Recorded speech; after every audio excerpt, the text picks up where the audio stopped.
Okay, well, I'll get started. Hopefully, it won't be too noisy.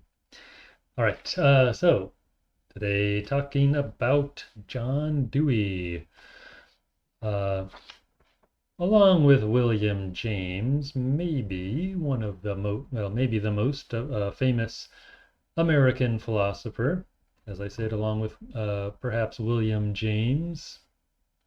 Also, one of my favorites. I like Dewey a lot. I think I've Uh, probably been influenced by Dewey a fair amount. And a long career, very long career, probably wrote more than any other philosopher of that time, published more, I would guess. I haven't measured it, but his collected works is quite large. And his collected works is divided into three different parts. Maybe I'll show his dates. If you don't know, 1859, 1952. So he lived a long time, very long. Longevous, I think is the word. And his collected works divides his output into three periods, or divides his career, I guess, into three periods: an early period, a middle period, and a late or later period. And so today I'm mainly going to be talking about the middle and late period. I don't know, it's not a super useful distinction. Dewey did not, at least in terms of what we're talking about today, I feel like he did not change a whole lot. He did clarify certain things as he went, as he got older, and he changed terminology a bit, but I think beginning at the end of the 19th century, his basic ideas did not change that much. And so you can read like his early, not his super early stuff, but his stuff from the late 19th century is already very mature, and it continues to be really good until like the early 1950s when he died. So you can read stuff from like a 50-year period and get good content, I guess, as we would say today, quality content. Uh, let's see. So with Dewey, we're getting more into proper behaviorism. This is more, yeah, more like what you would think of with behaviorism. Dewey's not, I don't see him referred to as a behaviorist very much, but he's very behavioral in his orientation. And I would basically call Dewey a de facto behaviorist. He really was kind of maybe the first behaviorist philosopher in terms of chronology. Yeah, if you look at his papers from the end of the 19th century, like from the 1890s, late 1890s, they're really, his philosophical writings really pretty much aligned with behaviorism.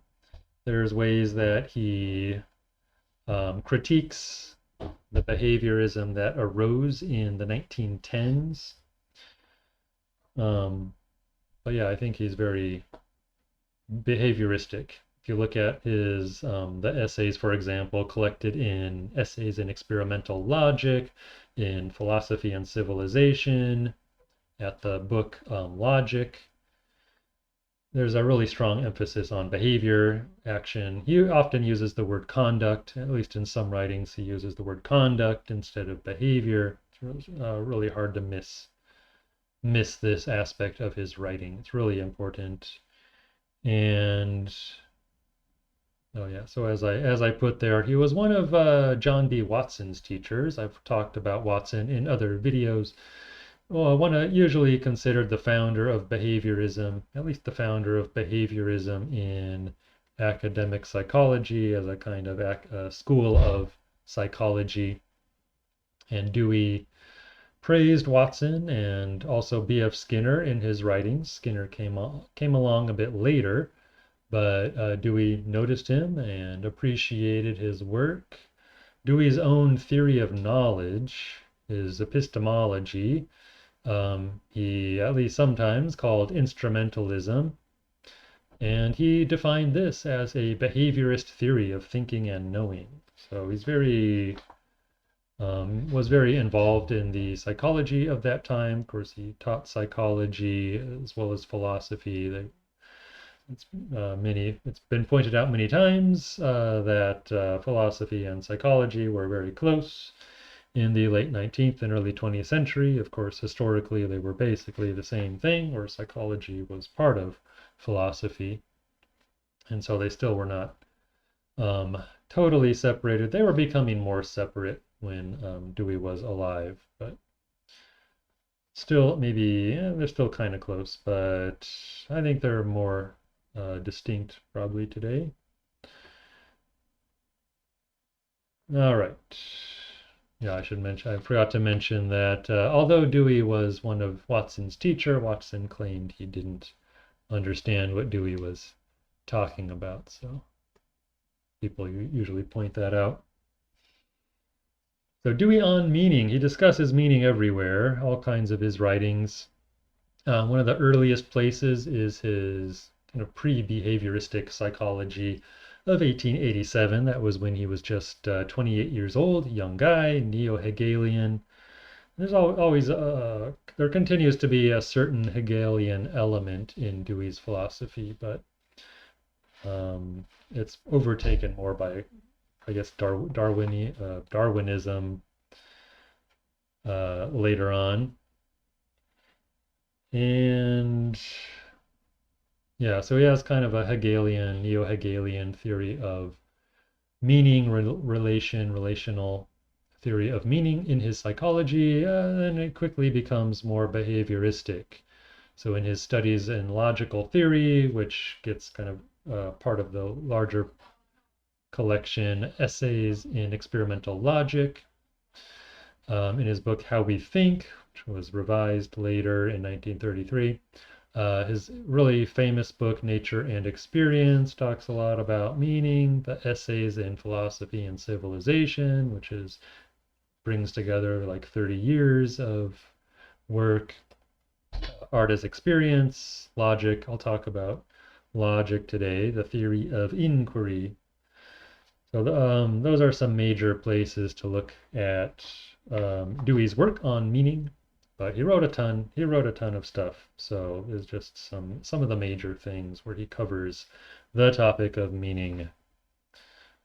So what to read? These are the things I'm mainly drawing on today. There's some other stuff also, but I guess I would recommend these if you're interested in understanding at least an introduction to Dewey's theory of meaning and want to get some more details about it. Some good places to start are his Logic of Judgments of Practice. The third part of that essay, it's a long thing. The third part talks about sense perception as knowledge, and so the meaning of perceptual objects.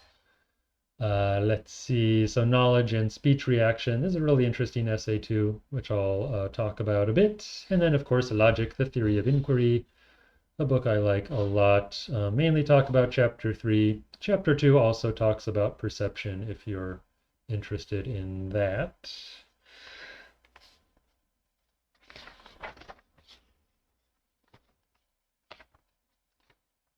All right, so the main topics for today. I want to review a little bit about the pragmatic maxim. He does write about that, which I talked about in videos on Peirce and on James, William James. So the pragmatic maxim. Then I'll kind of do the same thing that I've done before. I'll talk about the meanings of objects, perceptual data, perceptual stuff that you observe, and then meanings of words. So this is similar again to other, it's laid out similar to other pragmatists where they talk about perception usually, and then they talk about concepts or ideas or language or something like that. So Dewey's very similar in that way. So we can talk about him in a similar way. So I did want to talk about the pragmatic maxim a bit. This is actually from an essay called What Pragmatism Means. I think it was originally, when it was first published, it had a different title, but the version I'm looking at is from his Essays in Experimental Logic, really good book, collection of essays. So he talks about the pragmatic maxim, referencing William James. I think I've got it on 2 slides here. Just read through it a little bit. It should be pretty clear, though, I think. The term pragmatic, so what does pragmatic mean? The term pragmatic means only the rule of referring all thinking, all reflective considerations, to consequences for final meaning and test. So looking at consequences to determine meaning. It goes on, nothing is said about the nature of the consequences. They may be aesthetic or moral or political or religious in quality, anything you please. All that the theory requires is that they be in some way consequences of thinking, not indeed of it alone, but of it acted upon in connection with other things.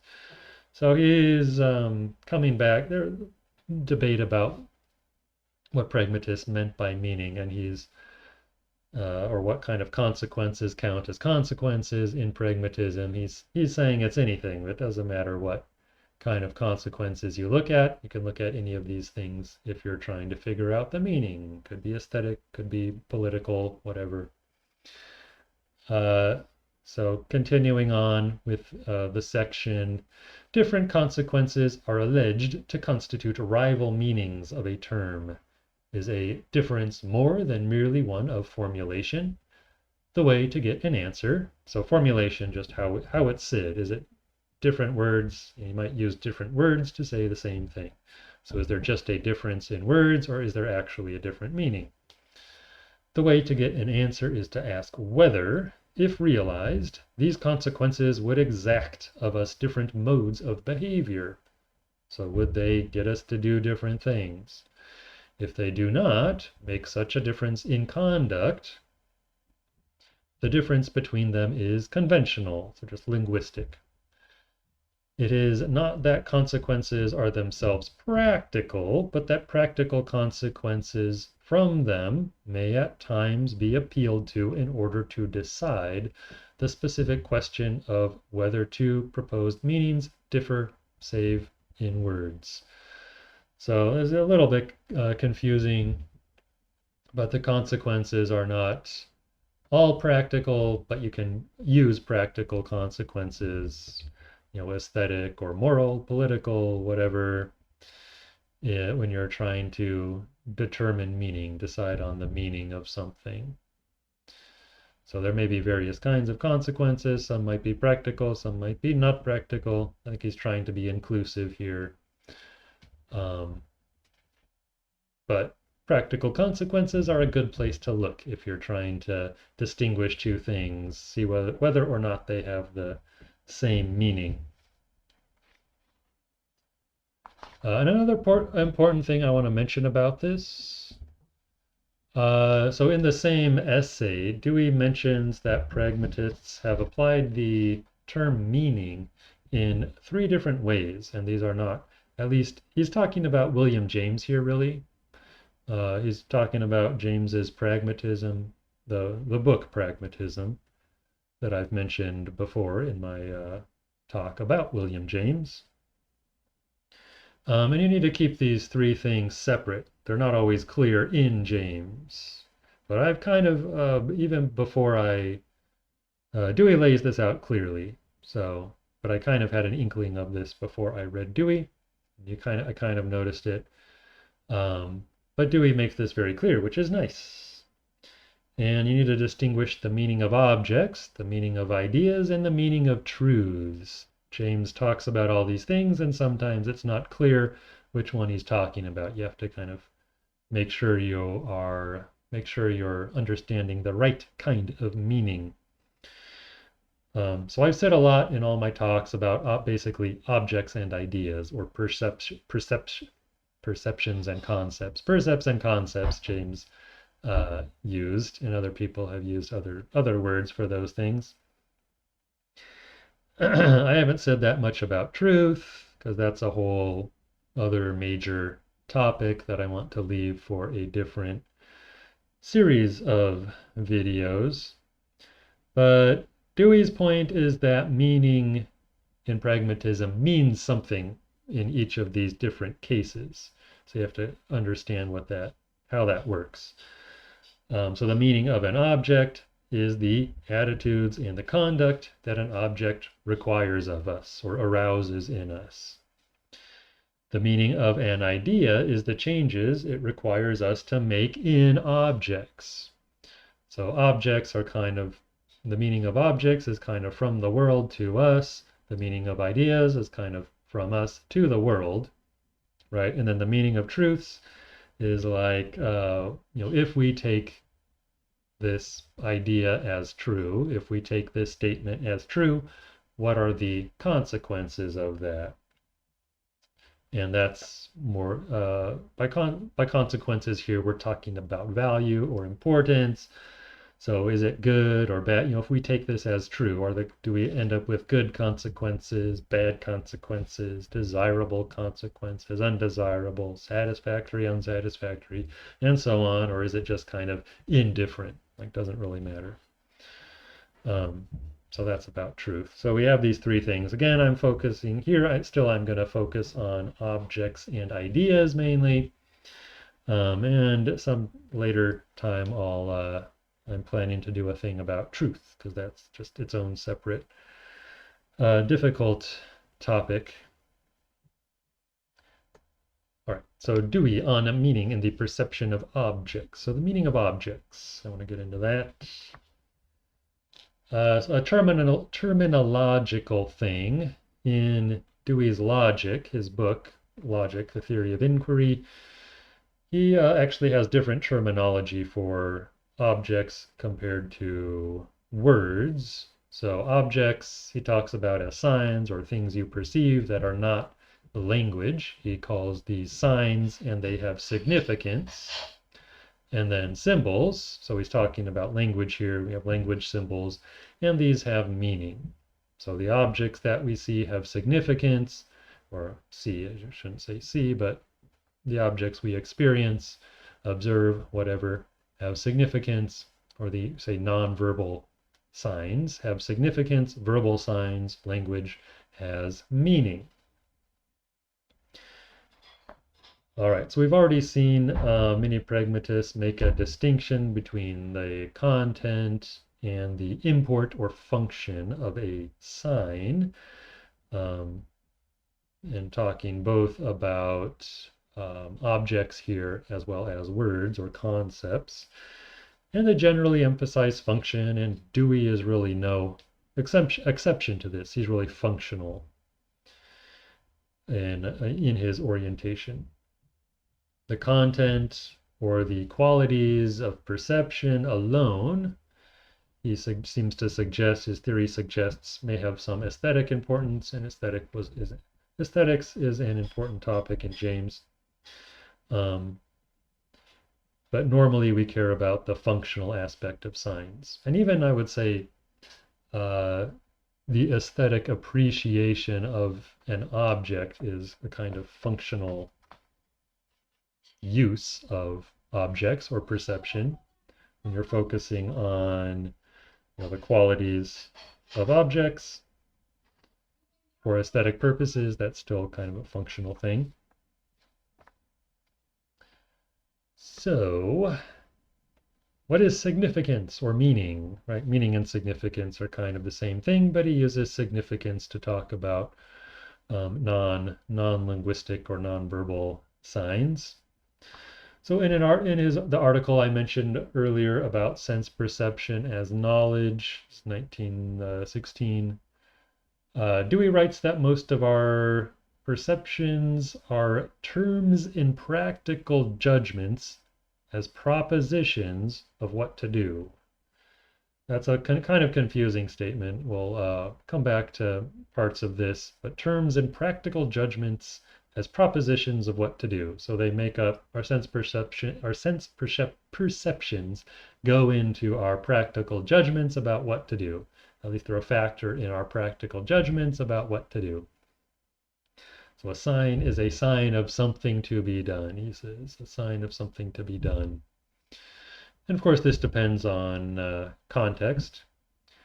To use an example that I've referred to before, this is not Dewey's example, but it's an idea we've talked about before.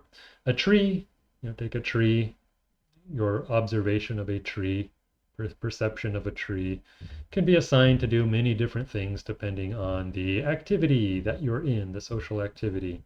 So if you're going for a run,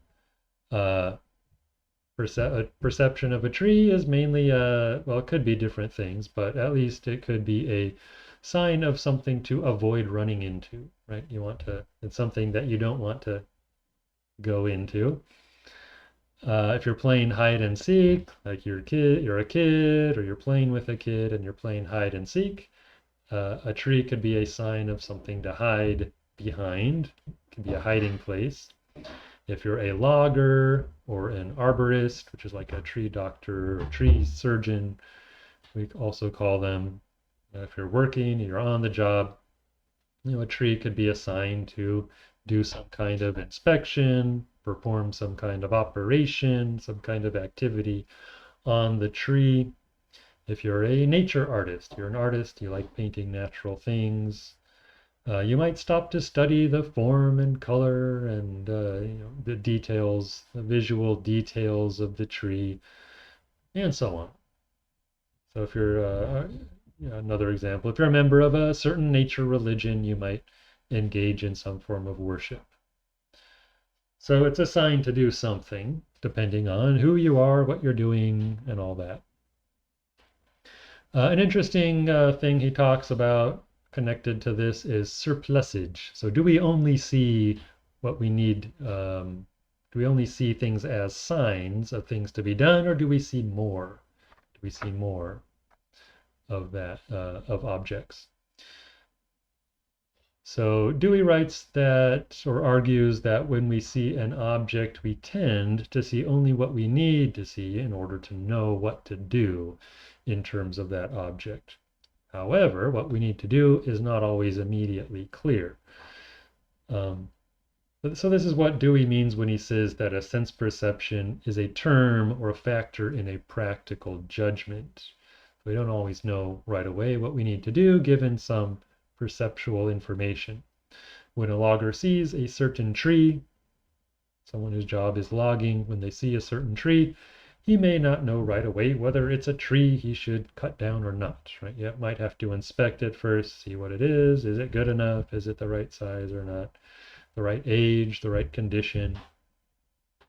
So you'll end up seeing more of the object than you end up using, right? You're going to look at lots of different things when you're making your judgment, and all of these things go into making the judgment, but you end up seeing more than might actually be used to when the final judgment is made.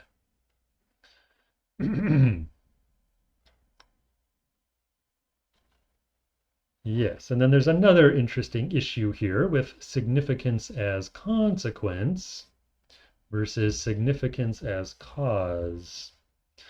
So in cases that I've mentioned so far, we're using objects as signs of what to do in the future, right? So if you're playing hide and seek, a tree can be a sign of what to do next.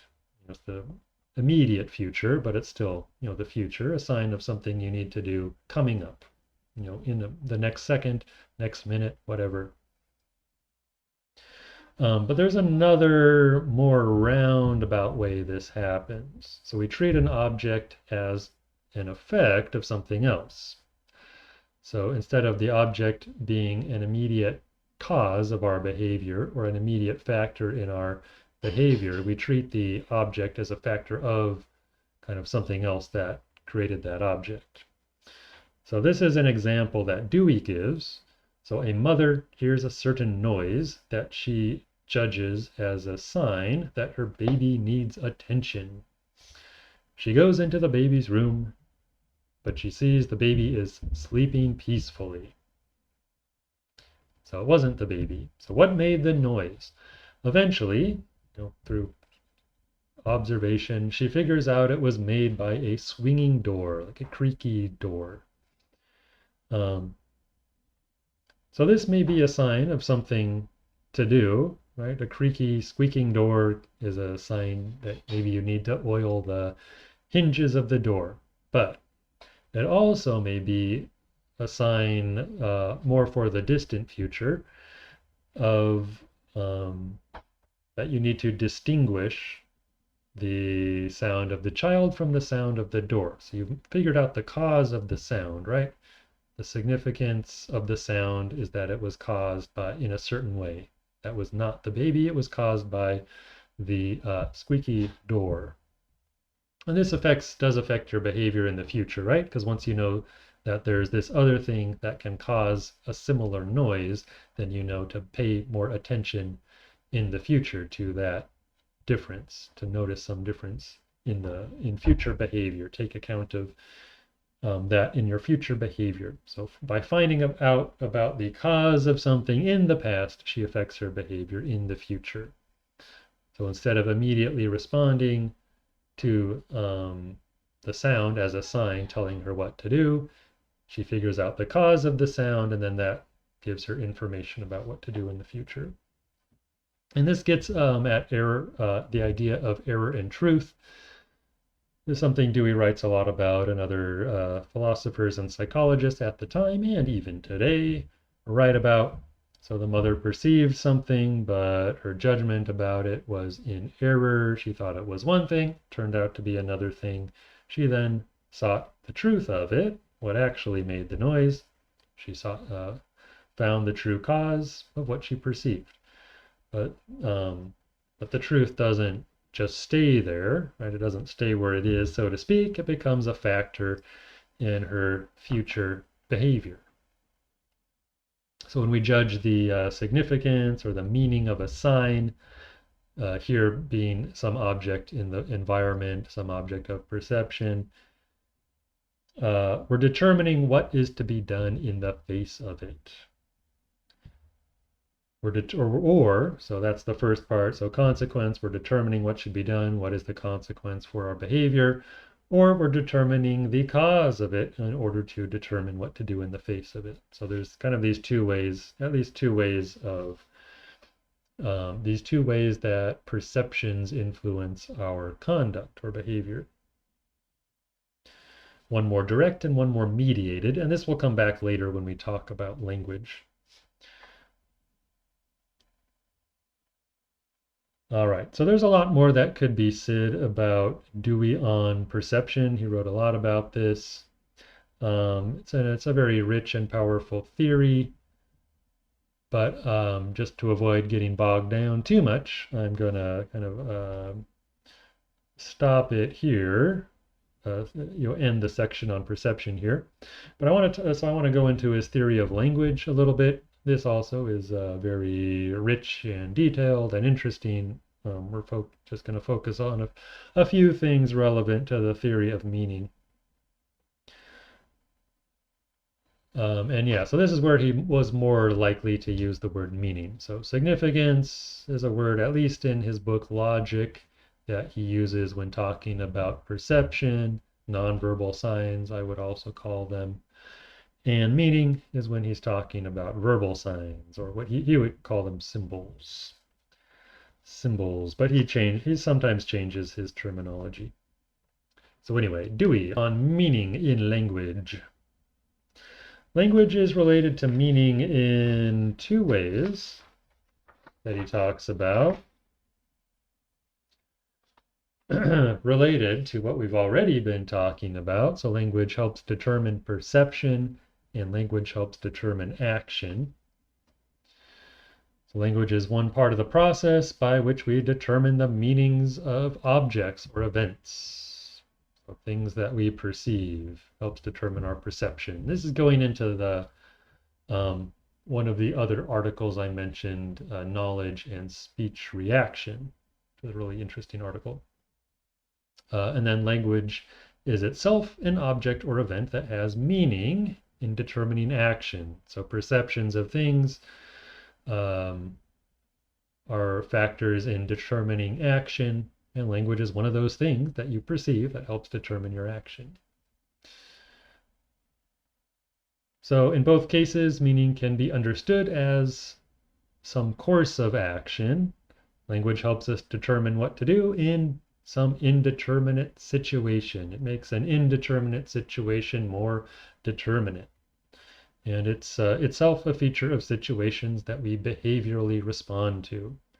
So making indeterminate determinate is a matter of perception, and then kind of making behavior more determinate, matter of action. And of course, perception and action are all kind of entangled with each other. But, and this is a point Dewey really emphasizes over decades. But of course, we separate these things out to talk about them more easily. So let's see. So language helps determine both perception and action.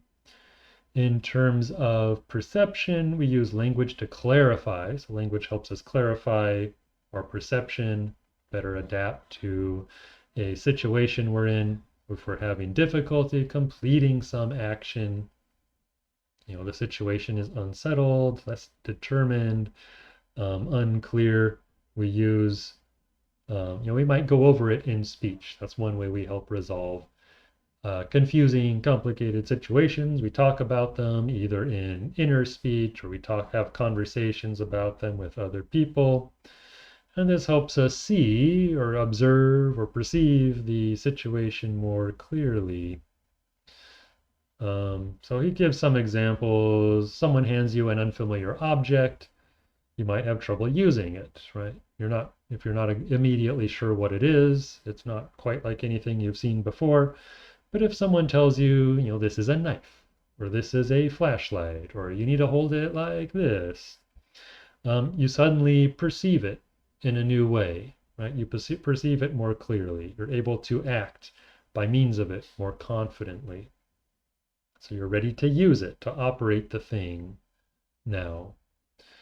So there's kind of, to be a little metaphorical, so you were blind, in a sense, you were blind before, but with language added, you're able to see, right?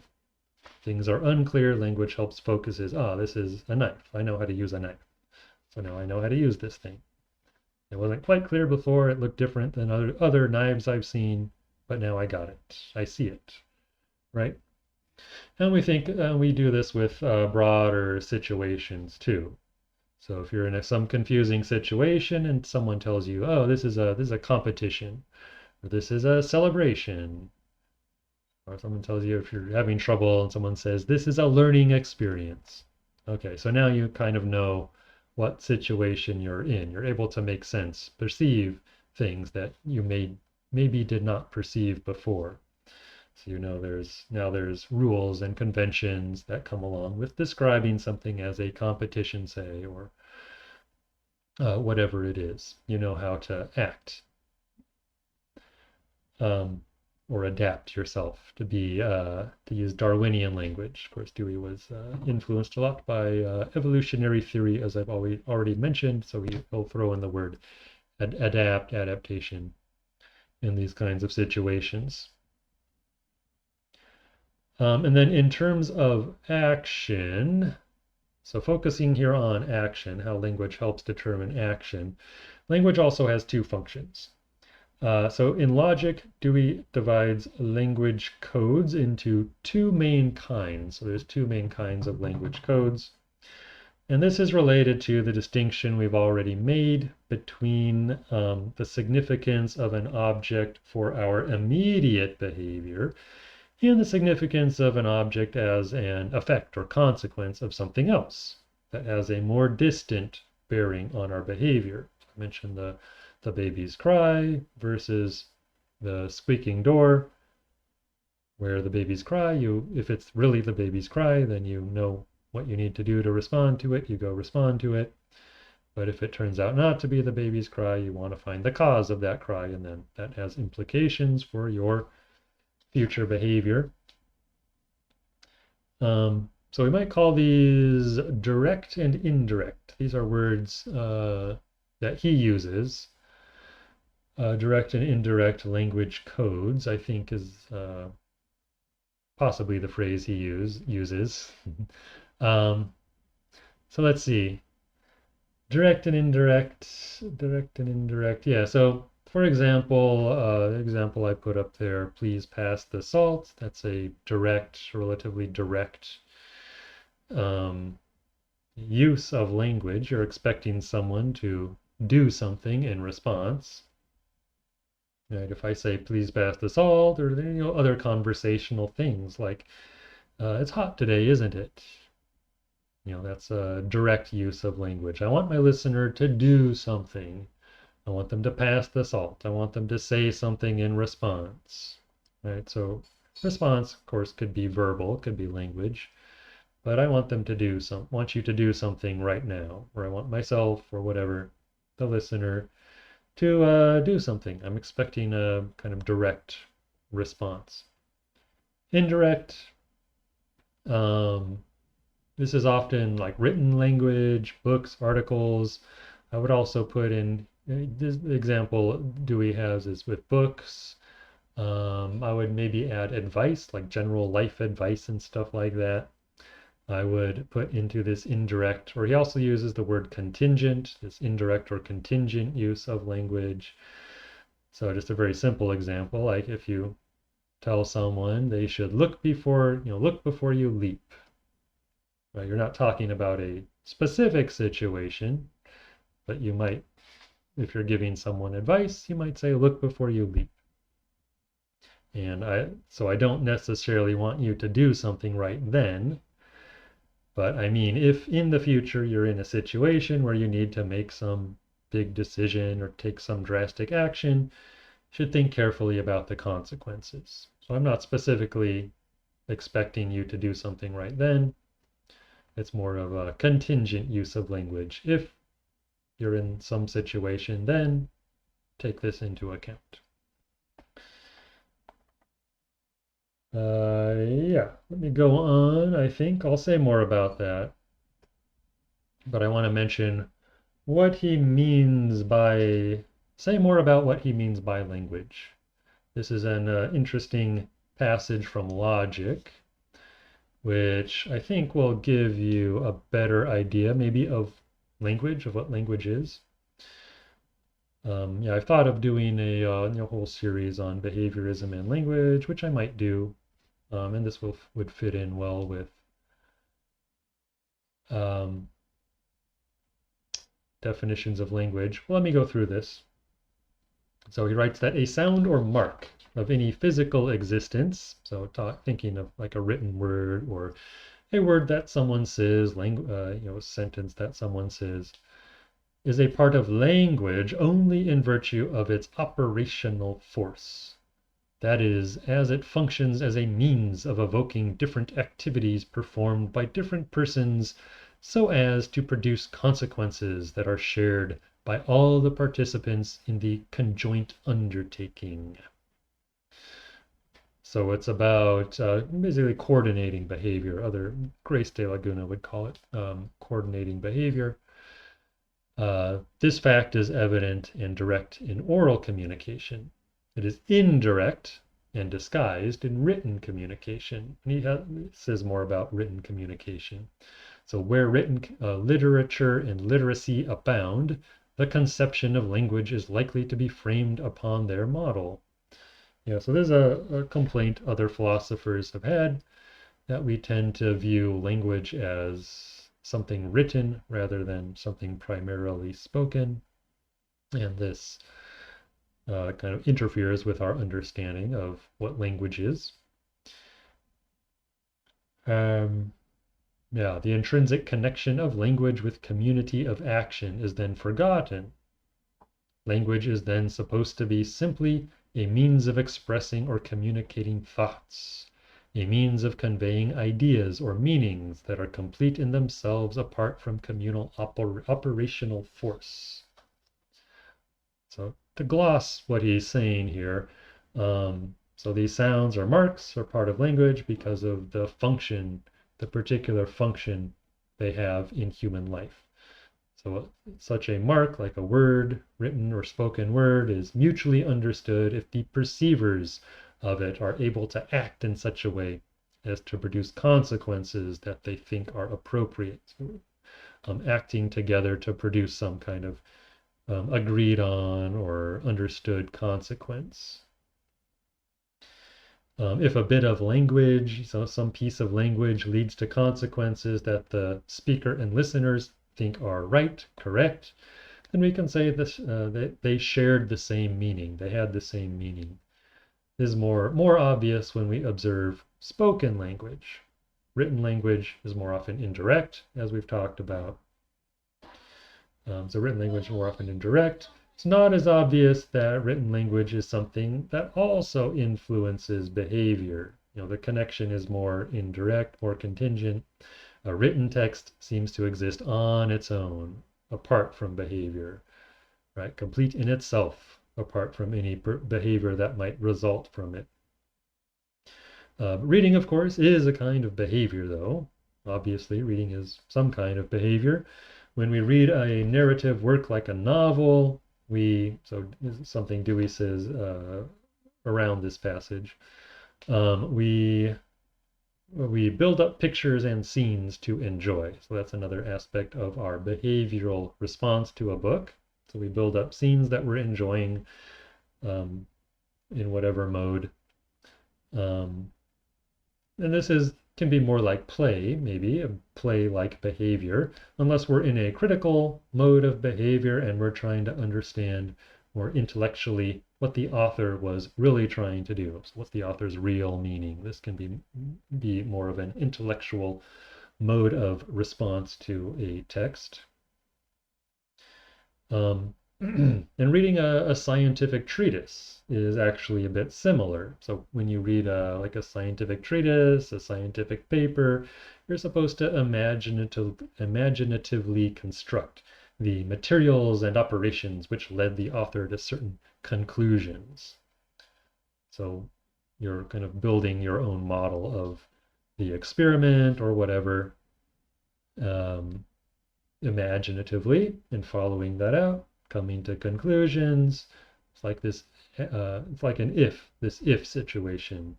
So if we follow, the author is telling us, if we follow these procedures, we'll see this result. And of course, we can disagree with that. We can disagree over the meaning or the implications of the data in the paper and what its implications should be for future behavior. It's just kind of a typical part of science. I want to kind of relate language perception and action again, come back to language perception and action before I conclude here.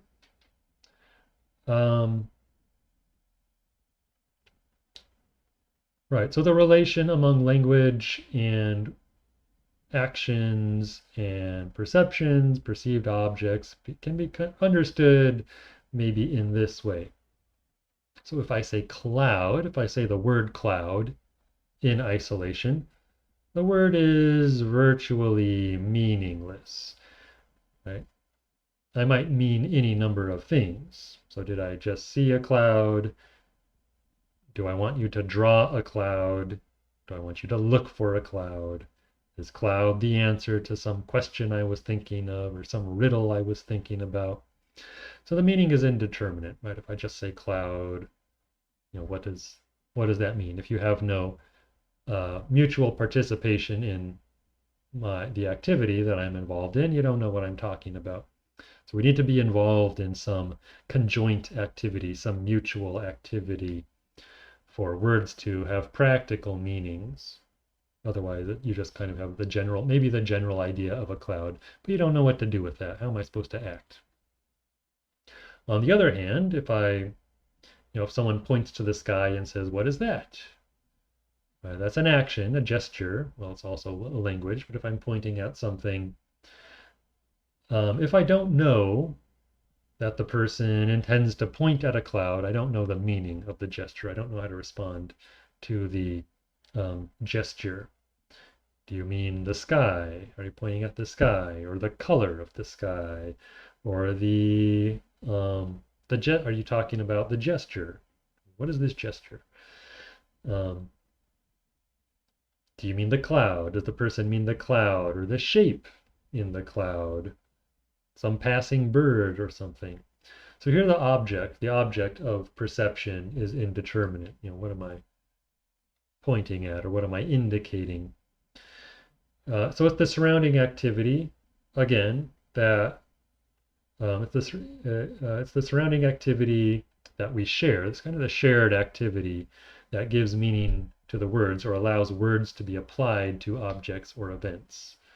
So we need to have some kind of mutual background so that when I point to something and say, what is that? We have the same background. Kids will often mix this up or not really understand that.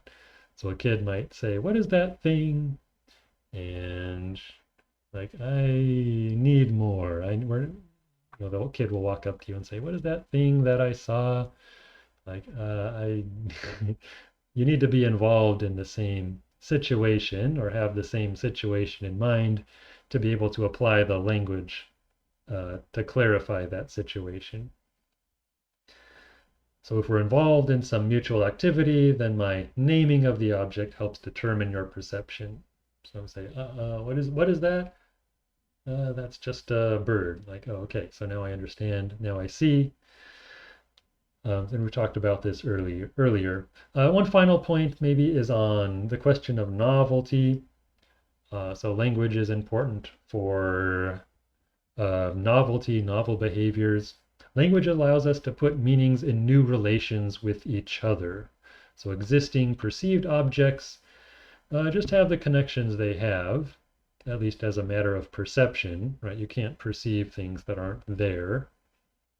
You can't perceive connections between things that aren't existing. And here I go back to Peirce to explain this. So a cloud, to choose this example again, a cloud may remind you of a certain other object. Talk about iconicity. A cloud may look like a dog or a car or a fish or whatever. So it's iconic. Or it may signify rain because we experience certain kinds of clouds and then rain follows shortly after that, or when it's raining, we see certain kinds of clouds. And so when we see those clouds again, we think, oh, it's going to rain. That's indexical. Peirce calls that an index.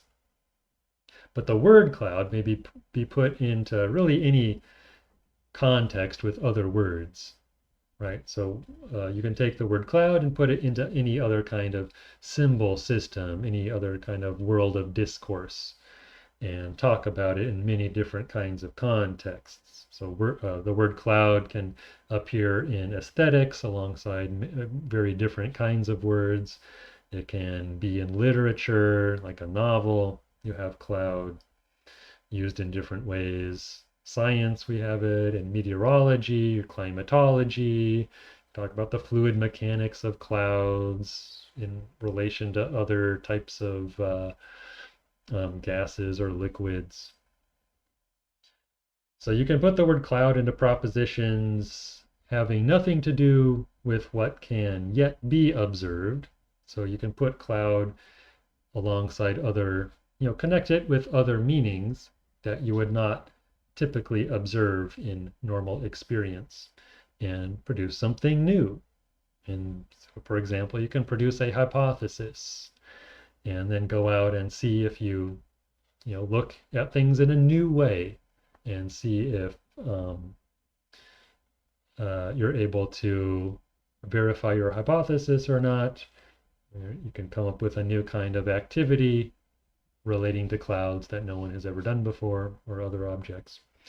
So there's one way that language helps us do new things, right? Because it's not tied to the world in the same way that the objects of perception are tied to each other. Okay, so anyways, I want to finish up with this one. We'll finish up here.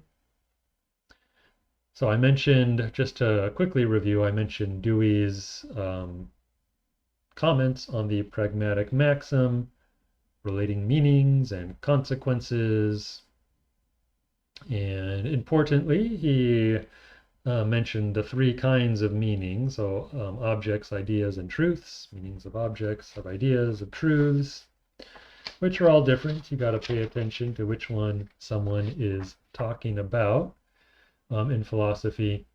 So I focused on the significances of objects. Remember, he talks about significance rather than meaning when he's talking about objects. Objects are signs with significance, meaning that basically an instruction to do something. To perceive a sign is to get a set of instructions to do something, is how I might say it. But at least it's a factor in a judgment of what we should do. And of course, I mentioned also consequence versus cause. So there's the more roundabout way that a perception becomes a factor in future behavior when we look for the cause of a perception rather than just thinking about what we should immediately do because of it. And then talked about language, the meaning of language. Language helps us perceive and act, helps us adapt to objects and situations. And then there's also a direct, indirect thing with language, right? Spoken language is often, but not always, a direct, something we respond to directly. Written texts, often, but not always, we respond to indirectly, or we use indirectly in our overt behavior. Yeah, mutually shared. I mentioned that mutually shared activities determine meanings of words, and then language aids mutual activity. So there's a kind of back and forth or a circular kind of thing going on there, where the activities that we're involved in help us share meanings with words, where the words might be taken in many different ways. The activity kind of narrows down, the context narrows down the meaning so that we mutually understand each other. And language also helps us determine our activity by helping determine the situation and the objects of perception and so on. Okay, so that's all for Dewey for now. Next, we're going to talk to Dewey's colleague, a colleague of Dewey, George Herbert Mead, who is similar in some ways, but also has different ways of saying some of these, of conveying some of these ideas. All right, so that is all for now. Thanks for listening. Let me know if you have any questions or comments, and see you next time. Bye.